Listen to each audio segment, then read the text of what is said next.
back to Afternoon Express. So in our quest to help you tune into your body, we have invited a very special guest who is here to share her incredible journey surviving breast cancer and her inspiring involvement with I Love Boobies. Philippa, thank you so much for joining us. Thank you.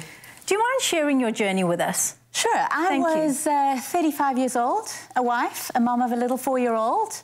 I discovered an almost imperceptible lump in one of my breasts. I had been a breastfeeding mom for a year, so was used to a bit of the lumps and bumps, yes. But this was a few years down the line. It didn't hugely concern me at the time, but I'm in a fortunate position. I could pop into a GP and I could ask her to have a look.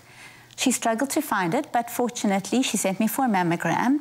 We didn't have a history of breast cancer in the family. I was 35. I have always been pretty healthy. I'm very sporty and active. It's just not something we expected, and she didn't expect that that's what it would be. Had a mammogram, biopsy, and was diagnosed with breast cancer, and then went on that journey that so many women have to. It's chemo. I didn't have radiation, but had a bilateral mastectomy 6 months later, and am so fortunate that I'm here today to tell my tale.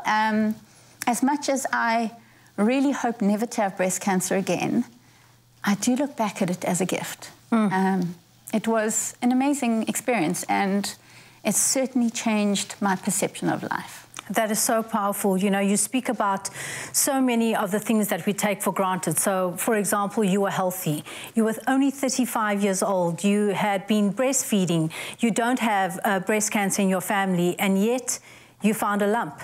Exactly. How did you find that lump? Was it a regular screening that you do when you're in the shower? How did that happen for you? It wasn't an attempt to look. I happened to just be in the shower and felt something, and it actually didn't register immediately that it was something to be concerned about. It probably took me a couple of days, and maybe I'd felt it, I'm not sure, a few times. And I actually happened to be driving past a GP, and I thought, hang on, I think let me go and have that lump looked at. Yes. And as I say, almost imperceptible. Doctor could hardly feel it. I had to really convince her to yes. have a look around before she could actually feel anything. So I think being in touch with your body and knowing what your body is like and how it feels and how it looks helps you to pick up when there's even the slightest bit of change. You were in tune with your body. I think and so. That led you to I Love Boobies. Yes, so tell us about this organisation. A few years later, doing a mountain bike event, I'd just rolled over the line of a really long race, and I spotted an I Love Boobies sticker on the back of somebody's vehicle. And it's quite eye-catching, you see shocking, it, and it kind of raises an eyebrow, yes. which is the point yes. of why that name is as it is. And so I did a little bit of research, came across their website, then found out that they had an ambassador program. And so I applied to become an ambassador as a volunteer, and so did that for a few years. And now I actually am involved as an employee, which is absolutely fantastic. Beautiful. I love how your situation has fueled you and empowered you in ways that you could never have imagined, and that's why you look back and you go, it was a gift. You guys do incredible work in communities, and you do incredible work for South African women that aren't able to have the kind of journey you did, where you were able to just pop off to a GP and have yourself tested. Tell me about some of the work that you guys do. So our primary mission is to provide free breast cancer screenings for women in South Africa who, whether it be logistics or social challenges or financial, put them in a position where, unlike me, they can't pop off to a doctor. And unlike me, some of them don't even know about breast cancer and that it is a potentially life-threatening illness. So we take our nurses and our screening program into the communities, into the pack houses, onto the farms, in areas where women are working, and we provide a screening. We have amazing partners in SCP Radiology and Wylands Radiology who donate the gift of mammograms for every woman that we refer. So she'll have a mammogram, and if necessary after that, she'll have a biopsy, and then she arrives at a state hospital with a diagnosis, or is given peace of mind that she doesn't have to worry about it. Wonderful, rewarding work that I Love Boobies is doing. Give me a tip or some advice that you would give to South African women in terms of breast cancer.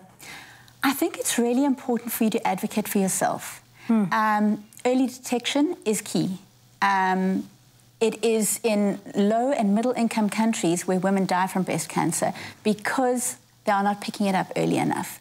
So early detection, as long as you have breast tissue, you are susceptible to breast cancer. No matter how fantastically healthy your lifestyle is, you can get it. You have a chance of getting it. So that early detection and being aware of what's happening in your body, checking yourself every month. If you're 40 or older, going for your mammogram, making sure that you're doing that regularly. And then if there's something that you're worried about, going to see somebody about it. And if they say it's not really anything to worry about, but it still worries you, you advocate for yourself and you make sure that you leave with a peace of mind that it really isn't something and that your process has gone all the way to the end. Thank you so much, Philippa. Well, there you go, truly inspiring conversation with Philippa, her journey and her dedication to helping South African women access vital breast health resources that are both moving and impactful. To learn more about I Love Boobies, go to iloveboobies.co.za and remember that early detection saves lives and your support can make a real difference.